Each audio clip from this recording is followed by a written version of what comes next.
Camille Ganassia, Le Mur Enchanté, c'est un documentaire que vous avez réalisé en 2010. Quel est l'objectif de ce documentaire?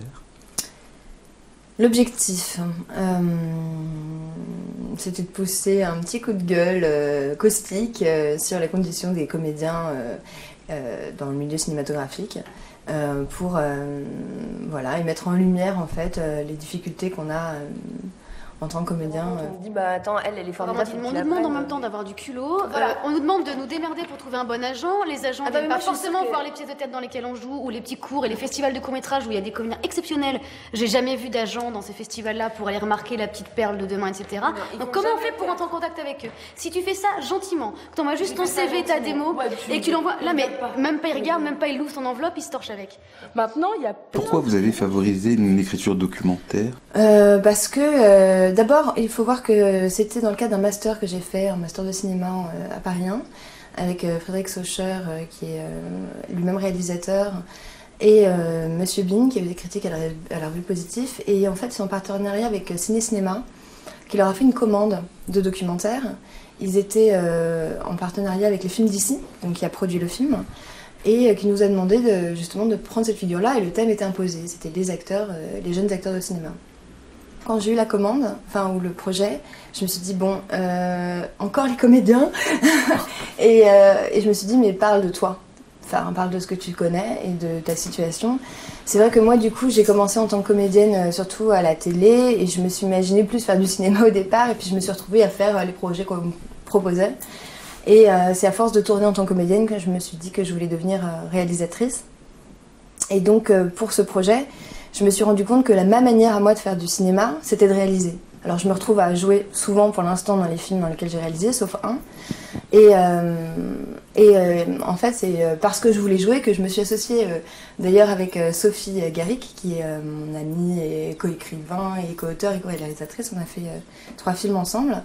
Aussi pour, voilà, parce qu'on s'est dit, bon, ça va être la manière de jouer. Pour ce documentaire, du coup, il y a une mise en lumière de toutes ces comédiennes réalisatrices qui ont finalement pris le parti de, si on veut s'exprimer au cinéma, on peut aussi prendre la parole et essayer de faire soi-même nos projets. C'est facile de pouvoir exprimer ces projets?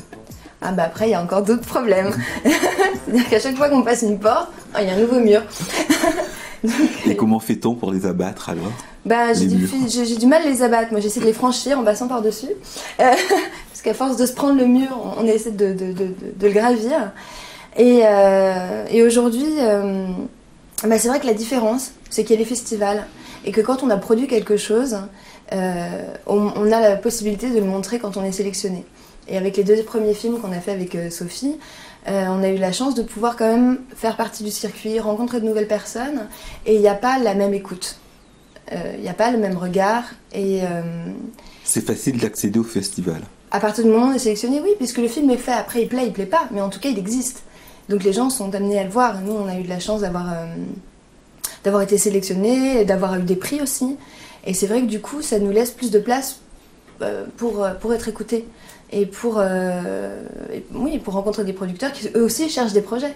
Donc on n'est plus du tout dans le même dialogue, on n'est plus du tout dans le même rapport. Et voilà. Quel conseil donneriez-vous à un jeune comédien? Ça dépend. Ça dépend d'où il vient, qu'est-ce qu'il fait et qu'est-ce qu'il a fait. C'est tellement dur, c'est tellement lié à la chance en fait. Je crois. Au talent, au travail et à la chance. Parce qu'il peut très bien y avoir une jeune personne qui va décrocher quelque chose comme ça et ça va marcher tout de suite pour lui parce qu'il a le don de quelque chose et qu'il est persévérant. Mais pour les autres, et comme pour moi, je trouve que oui, c'est vraiment dur quand on n'a pas l'opportunité. C'est excessivement difficile et oui, je trouve ça vraiment très difficile. Je trouve que c'est pas un rêve, ça peut être vite une douleur.